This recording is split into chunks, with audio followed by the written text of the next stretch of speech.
Today, the latest weapons, coupled with the fighting skill of the American soldier, stand ready.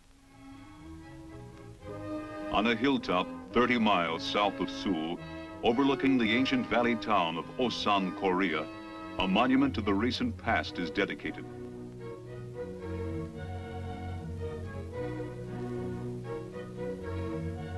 The long and bitter struggle in Korea is a page of history now, but one whose importance and meaning will endure forever. And this monument commemorates the first American soldiers to begin to write it, men of the 24th Infantry Division. A grateful nation whose land was plundered and whose life was threatened by the menace of communist aggression remembers these men. And a proud nation who bore these men and trained them, it remembers too and salutes them.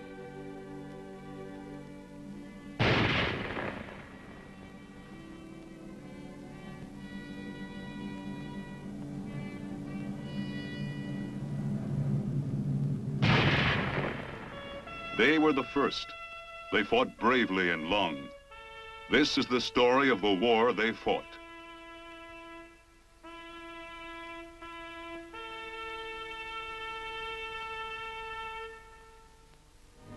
In June of 1950, the 24th Division was engaged in the occupation of Japan, as it had been for 4 years. Ever since the end of World War II, the men of the 24th had worked to help Japan rebuild itself. It was a productive and fruitful period. A war was passed, perhaps all wars, and this was a time for peaceful pursuits.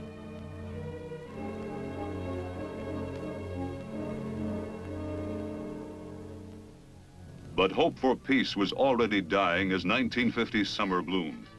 North of the 38th parallel in Korea, communism was readying its timetable for aggression, and a massive array of men and weapons stood poised to strike.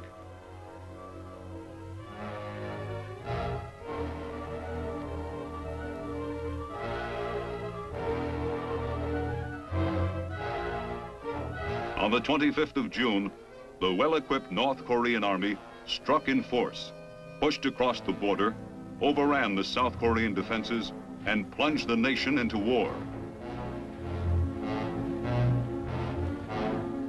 The United Nations met promptly to counter this violation of the peace. The free nations condemned the North Korean aggression, and the decision was made to halt the invader by force. As the invader continued his sweep south despite American air and naval action, it became obvious that ground troops would be needed, and the 24th Division was alerted.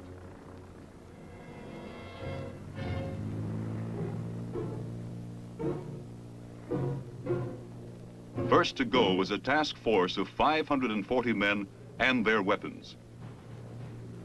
While the rest of the division got ready to leave, these men were flown to South Korea on July 1st, the vanguard of what would later become a mighty United Nations force.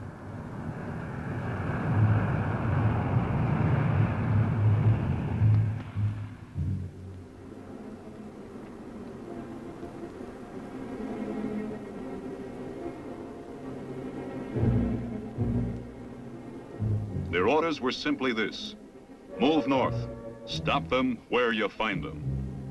So they started north. They moved through villages whose people stood in numb terror. And ahead they walked through towns that were ghostly still, whose people had fled in the wake of the approaching invader.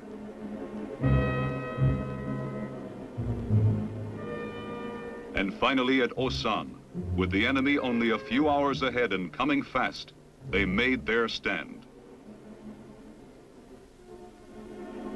On the hill where the monument to their courage stands now, they set up their guns and they waited. They were few, and they could not win the war by themselves. But when the enemy came, they could try to delay him.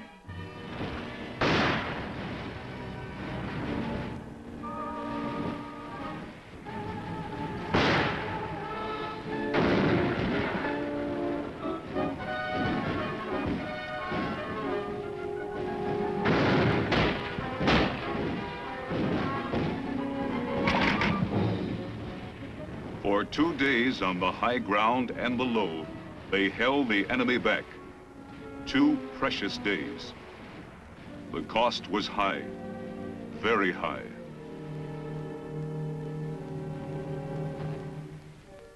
But the time bought in blood and courage by that tiny band of warriors permitted the rest of the 24th Division to load up at Japan and get over to Korea while there still was a South Korea.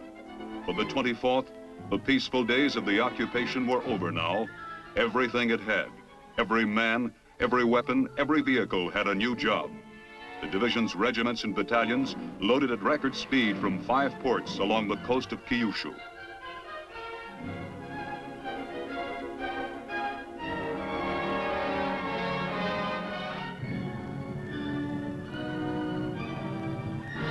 For the entire 24th Division, these first days of the war, the story of Osan was repeated and repeated again. Facing a powerfully equipped enemy, their mission was to fight for time until more help had come and then withdraw. On July 12th, they drew back to the Kum River line and dug in there to defend the city of Taejon.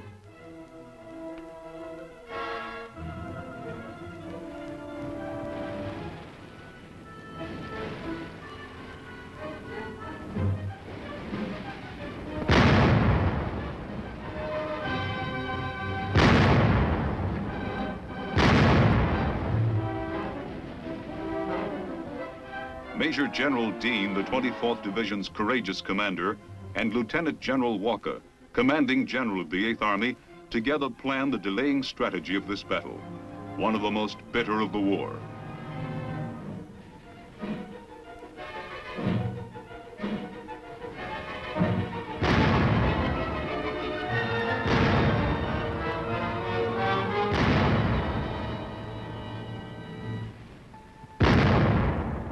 They were still fighting alone, and they put everything they had into it and bought a few more days of crucial time.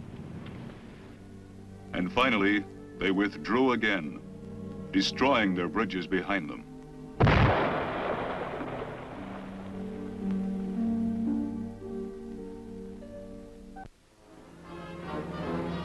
Help was on the way. The 25th Infantry Division had landed at Pusan and was pushing north. On the east coast, the 1st Cavalry Division landed at Pohangdong, but it was still the 24th Division's war at Taejon. They held every hill dominating the city as long as they could and fought in the valleys leading to it.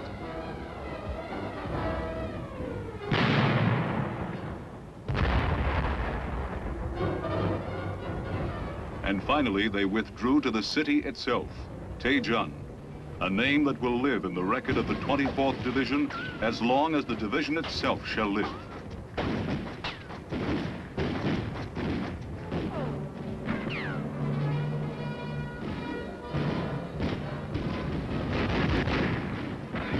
There were no rookies left now. They were all pros, those who remained. And for 2 days straight out of hell, with ammunition running low and red artillery making an inferno of the city, they fought in the streets of Taejon.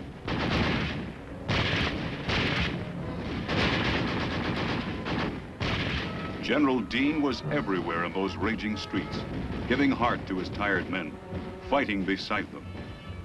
He was taken prisoner after this battle, and it would be a long time before his division saw him again. On July 21st, the 24th Division pulled out of Taejon. They had fought the last of their lonely, delaying actions. They had fought for time and won, but it was not a victory to rejoice. The city they left behind them lay in smoking ruin, and now the world could begin to see in full measure how war would scar the face of this ancient land.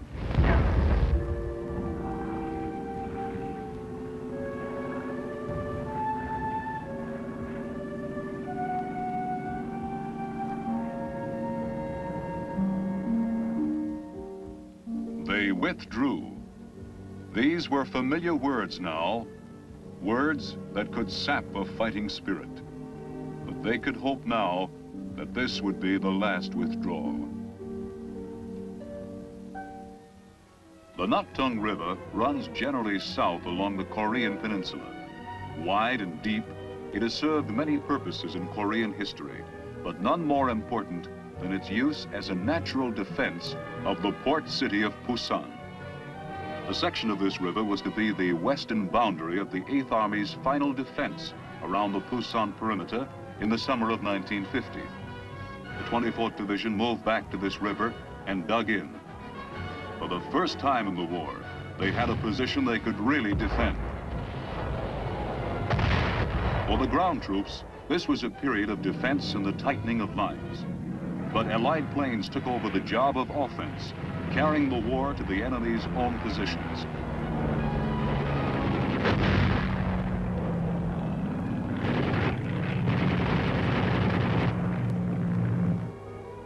During the first weeks of August, the perimeter line was assaulted again and again by the enemy, who had boasted he would push the UN forces into the sea. But the line held. At Yongsan, at Changyong, at Masan in the 24th Division sector, units of the 24th repelled constant enemy attacks, while behind them, the port of Pusan filled with the troops and equipment and weapons which would turn the tide of war. By the middle of August, the line was secure. By the 25th of August, men of the 24th Division had been in combat for 55 consecutive days. Now, relieved for a while by the newly arrived 2nd Division, they rested. These were the rewards of their battle, and they were very great ones, the simple luxuries of life itself.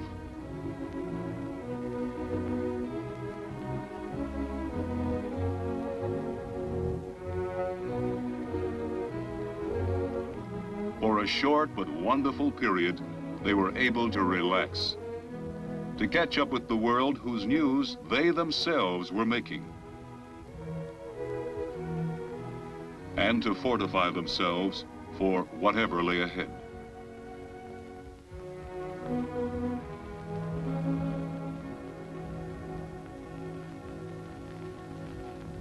On the 16th of September, a new phase of the war began with an Allied assault on Incheon, on the west coast of Korea, in the heart of the enemy's territory.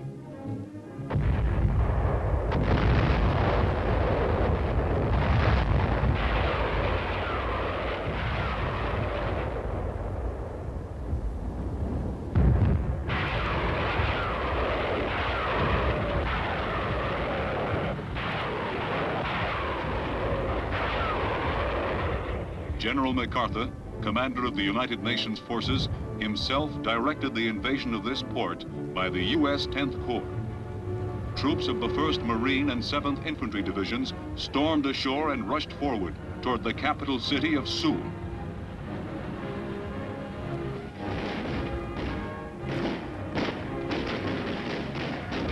Simultaneously with the 10th Corps' invasion of Incheon, the 24th Division, along with the other Allied forces around the Pusan defense line, opened up on the Communists with everything they had and broke out of their perimeter.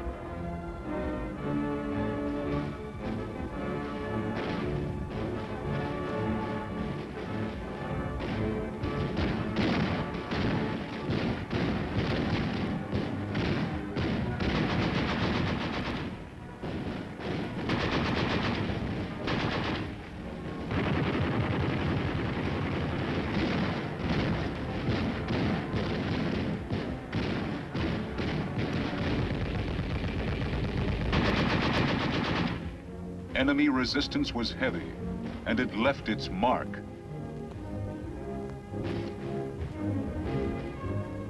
But by now, the United Nations force had built into a strong and well-equipped 8th Army. This was the moment of victory it had waited for and suffered for, and it was not to be deterred. The 24th Division moved forward with new confidence.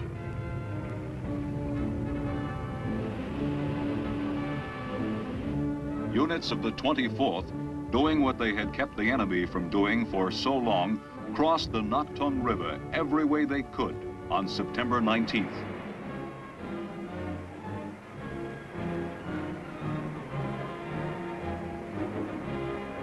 They pushed north along the same routes they had traveled before, going the other way, past familiar landmarks. Taejung, the most familiar of them all. For the men of the 24th, there was a special kind of victory in this return to the city of their most heartbreaking defeat.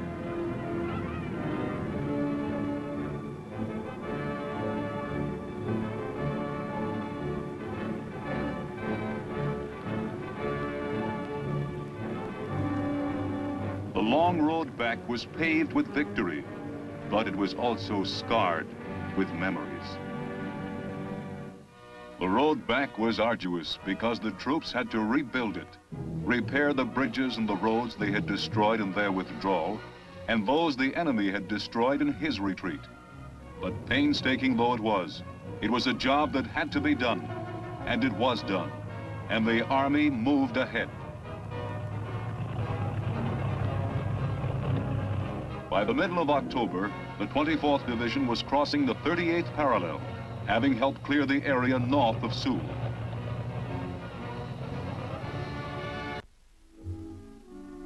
By the latter part of November 1950, the division had pushed along the entire west coast of North Korea. Elements of the 24th had come to within a scant 17 miles of the Yalu River, the northernmost boundary of Korea, separating it from Red China's Manchuria.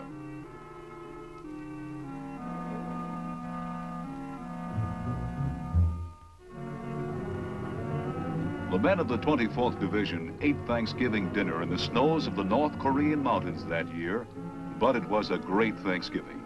Victory lay just within grasp, and the hope for a Christmas at peace was more real than the biting cold of the enemy's land. But across the Yalu, in the vastness of Manchuria, lay poised a new enemy, two powerfully equipped field armies of Communist China. In late November, the new enemy struck with the full force of its might, and a new battle was joined.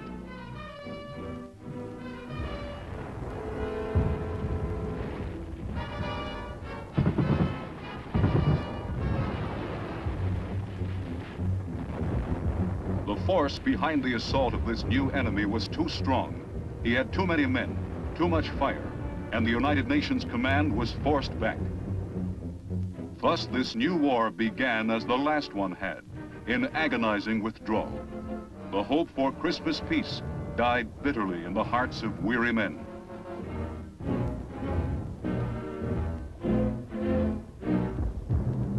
The 24th Division left behind it a scorched earth in its withdrawal. If you can't take it with you, the motto went, burn it.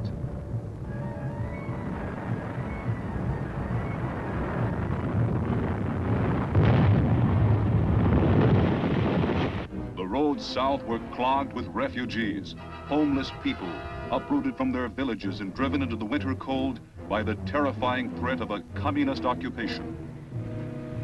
Finally, below Seoul, the 24th Division took a determined stand, only a few miles from the spot where the first troops of the 24th had met the enemy 6 months before.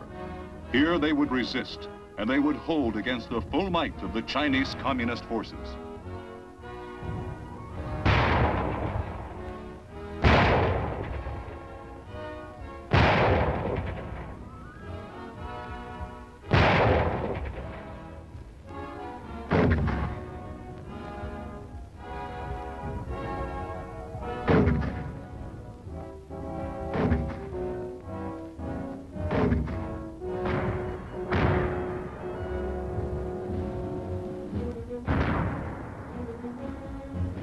January 1951, the tide turned once more, and the 8th Army began moving forward again, slowly this time and painfully, fighting hard for every mile of ground against powerful communist resistance.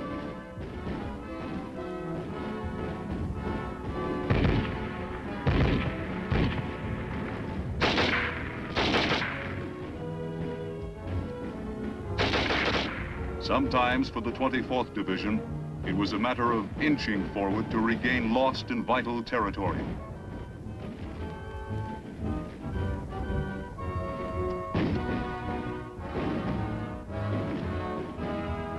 By mid-March, United Nations troops were able to re-enter Seoul, the beleaguered capital city of this ravaged nation.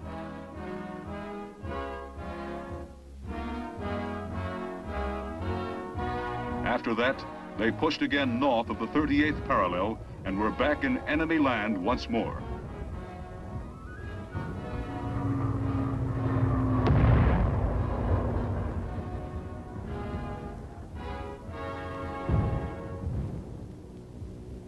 In July of 1951, while the 8th Army held positions which could not be penetrated, the enemy took up a Russian proposal to meet with the United Nations forces to arrange a ceasefire.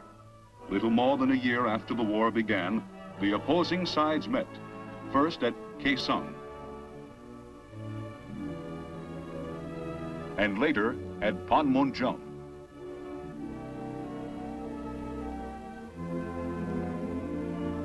The attention of the entire world was focused on this remote stretch of Korean land, marked as a neutral area in the midst of war by balloons that flew above it for almost 2 years. Through that hot, dry summer that the peace talks began, the war was a limited one, marked mainly by patrols and airstrikes.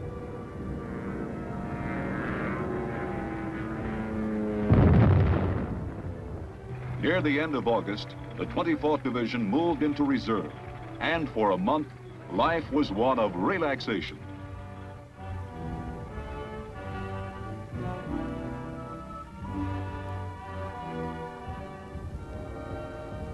October of that year brought the division its last big battle of the war, an offensive action launched to take strategic high positions away from the enemy.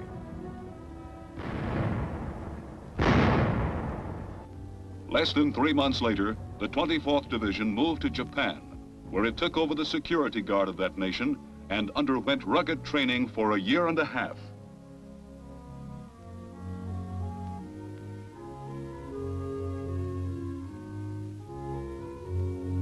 The 24th Division returned to Korea shortly before General Clark, the United Nations commander, in July 1953, signed the truce with the communists, ending the war, which had lasted 3 long, bitter years.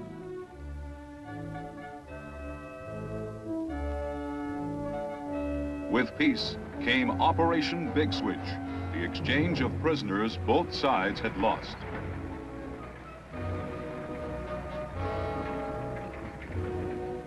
Out of the enemy's prison camps in the north came many of the 24th Division's old warriors, veterans of its roughest days, evoking memories of heroic names: Osan, Taejun, Pyongyang, Cheongju.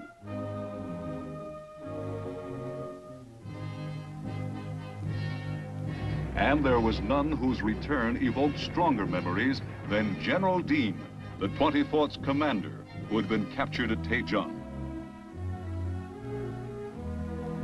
The 24th Division was charged with the mission of sending back to communist land some of the hardcore defiant red prisoners the United Nations forces had captured.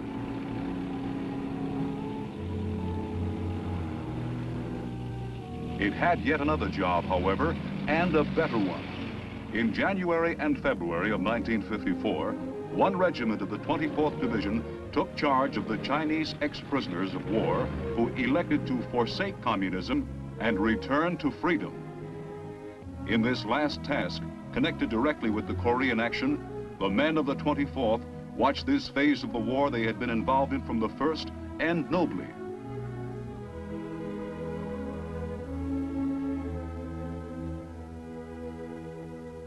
The proud colors of the 24th Infantry Division marched in Korea for the last time in November 1954.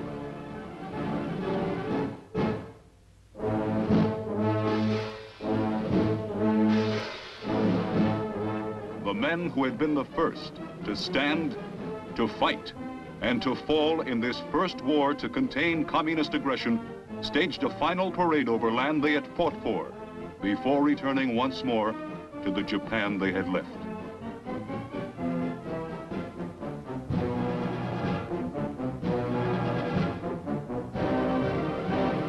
It was a solemn goodbye to a nation whose fate had been bound up with its own in days of deep trouble, and in a sense, is bound to it still.